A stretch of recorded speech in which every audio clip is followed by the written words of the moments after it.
Hello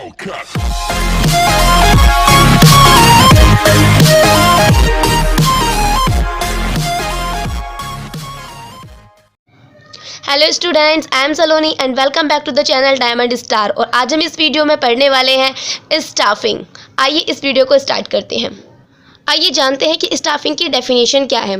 staffing refers to filling and keeping filled the post with people.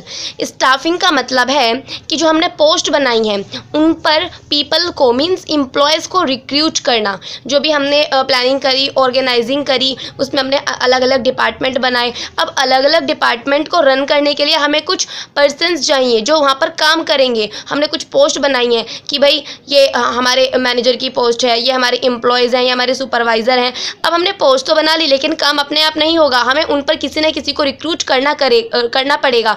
और ये जो process है हमारा, इसी प्रोसेस को हम क्या कहते हैं? स्टाफिंग कहते हैं। और ये बहुत ही इम्पॉर्टेंट टॉपिक है हमारे लिए। क्यों? क्योंकि हमने प्लानिंग करी, ऑर्गेनाइजिंग करी, हमने एक ऑर्गेनाइजेशन बना के तैयार कर लिया, ठीक है, इतने सारे डिपार्टमेंट बना दिए, पोस्ट हमने क्रिएट कर ली, लेकिन काम अपने आप नहीं होगा।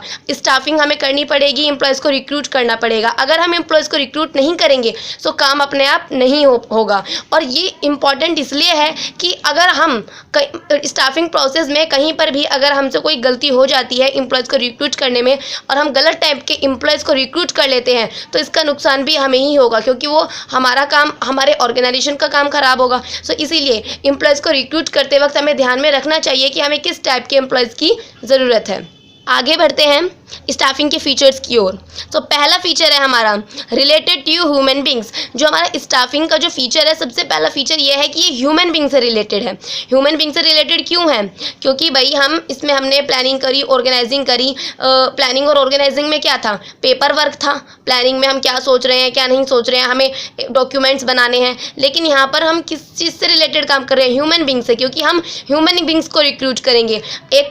अगर आप कुछ काम ऐसे हैं जो मशीनरी से भी कर सकते हैं, आपने मशीनरी और प्लांट लगा भी लिया है, लेकिन मशीनरी और प्लांट को रन करने के लिए भी कौन चाहिए आपको? पर्सन्स चाहिए, ह्यूमन बींग्स चाहिए। सो इसलिए कहा जाता है कि स्टाफिंग किससे रिलेटेड है? ह्यूमन बींग से रिलेटेड है। नेक्स्ट हमारा फीचर है सेपरेट मैनेजरियल एक्टिविटी। ये एक सेपरेट मैनेजरियल एक्टिविटी है और ये बहुत ही इम्पॉर्टेंट फीचर है हमारा स्टाफिंग का। वो इसलिए क्योंकि हमारा जो ऑर्गेनाइजेशन है या हमारा जो मैनेजमेंट का जो मैनेजरियल फंक्शंस होते हैं हमारे, वो अलग अलग फंक्शंस होते हैं, ठीक है।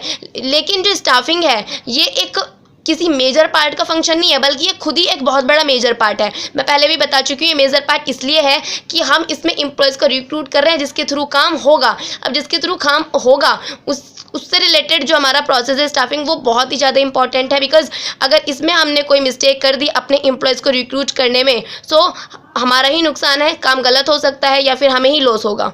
जो हमारा स्टाफिंग का प्रोसेस है ये हर मैनेजर के जो मैनेजर लेवल्स होते हैं हमारे 3 टाइप्स के, हर मैनेजर लेवल के लिए ज़रूरी है। ऐसा नहीं है कि हम सिर्फ इसको 3rd लेवल पर ही अप्लाई करेंगे कि 3rd लेवल के लिए ही हमारी स्टाफिंग का प्रोसेस होगा। टॉप लेवल के मैनेजर्स हैं, उनके अंडर भी कुछ एम्प्लॉयज़ काम करेंगे, तो उनके लिए भी स्टाफिंग का प्रोसेस होगा, वहाँ पर भी एम्प्लॉयज़ रिक्रूट किए जाएंगे। 2nd लेवल का जो हमारा मैनेजर लेवल आता है हमारा 2nd लेवल का, उनके अंडर भी कुछ जो 2nd लेवल के जो मैनेजर्स होंगे उनके अंडर में भी कुछ एम्प्लॉयज़ वर्क करेंगे, सो उनके लिए भी स्टाफिंग का प्रोसेस होगा। 3rd लेवल सुपरवाइजरी लेवल में जो मैनेजर्स होंगे, सुपरवाइजर्स होंगे, उनके अंडर में भी कुछ एम्प्लॉयज़ वर्क करेंगे, सो उनके लिए भी स्टाफिंग का प्रोसेस होगा। सो पूरे ऑर्गेनाइजेशन के लिए जो है वो स्टाफिंग का प्रोसेस होता है। ऐसा नहीं है कि किसी एक ही लेवल के लिए होता है। Related to social responsibility. अब जो स्टाफिंग है वो सोशल रिस्पॉन्सिबिलिटी से कैसे रिलेटेड है? देखिए स्टाफिंग में क्या होता है, स्टाफिंग किससे डील करता है? ह्यूमन बींग से। और ह्यूमन बींग क्या है? जो हमारा मैन है वो क्या है? एक सोशल एनिमल है। ये सारी चीज़ें किससे रिलेटेड है? हमारी ह्यूमन बींग से रिलेटेड है। और सोशल रिस्पॉन्सिबिलिटी भी एक इसी का पार्ट है।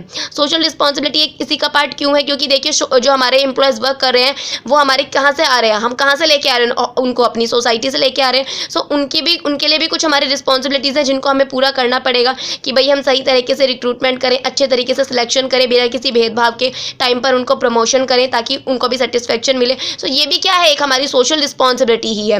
नेक्स्ट जो हमारा फीचर है वो है effect of internal and external environment.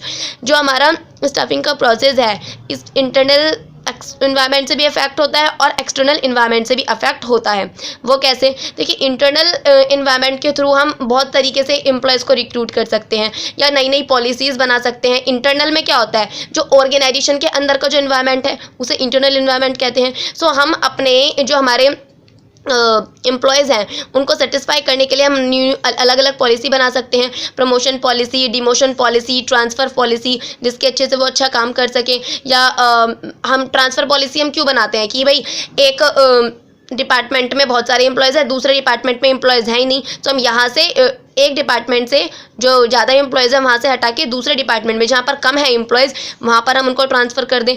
तो बहुत सारी पॉलिसीज़ हम बना सकते हैं। तो ये तो थी हमारी इंटरनल इन्वायरमेंट की बात। अब बात आती है एक्सटर्नल इन्वायरमेंट की। एक्सटर्नल इन्वायरमेंट हमारे ऑर्गेनाइजेशन के बाहर का इन्वायरमेंट, जैसे कि अलग अलग चीज़ों से इफ़ेक्ट होता रहता है। गवर्नमेंट है हमारी, न्यू न्यू पॉलिसीज़ आती हैं गवर्नमेंट की, अलग अलग इन्वायरमेंट जो मार्केट है उसकी भी डिमांड घटती बढ़ती रहती है। तो अलग अलग तरीके की पॉलिसीज़, अलग तरह की मार्केट और जो हमारी इकोनॉमिक पॉलिसीज़ हैं उनमें भी अंतर आता रहता है, उनमें भी चेंजेस होते रहते हैं। सो उसकी वजह से हमारे एम्प्लॉयज़ पर क्या इफ़ेक्ट हो रहा है उसमें हम उन चीज़ों को देखते हैं। सो इसमें हम क्या करते हैं, उनके लिए अलग अलग तरीके के स्पेशल ट्रेनिंग कैंप चलाते हैं कि बाहर जो चेंज आया है, बाहर जो ट्रेंड आया है उसको हम अपने ऑर्गेनाइजेशन में कैसे अप्लाई करें। तो अब जो मान के चलिए पुराने ज़माने में पहले प्रिंटर्स नहीं हुआ करते थे, पहले कंप्यूटर पे वर्क नहीं होता था, पहले सब कुछ पेपर पे वर्क करते थे, ठीक है। सो उनको पेपर पे वर्क करना आता था। जैसे जैसे कंप्यूटर आए, कंप्यूटर पे सारा रिकॉर्ड्स होने लगा।